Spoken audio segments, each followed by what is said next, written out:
حضرت علی نے فرمایا، غیبت کرنا کمزور آدمی کی آخری کوشش ہوتی ہے۔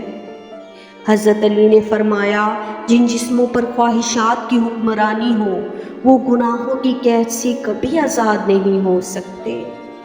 آپ نے فرمایا، مسکراہٹ روح کے دروازے کھول دیتی ہے، خاموشی غصے کا بہترین علاج ہے، شرم کی کشش حسن سے زیادہ ہے، نامکمل علم فساد پیدا کرتا ہے۔ ہمیشہ ایسے شخص کو چنا کرو جو آپ کو عزت دے، کیونکہ عزت محبت سے کہیں زیادہ خاص ہوتی ہے۔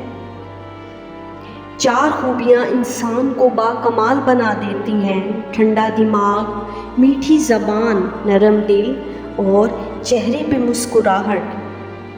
جب رب راضی ہونے لگتا ہے تو بندے کو اپنے عیبوں کا پتہ لگنا شروع ہو جاتا ہے، اور یہی اس کی رحمت کی پہلی نشانی ہے۔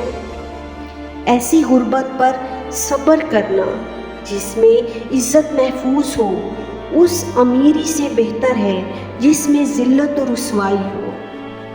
اپنی دعاؤں میں یاد رکھیے گا، میرے چینل کو سبسکرائب کرنا مت بھولیے گا، اور میری ویڈیو کو ضرور شیئر کریں، لائک کریں۔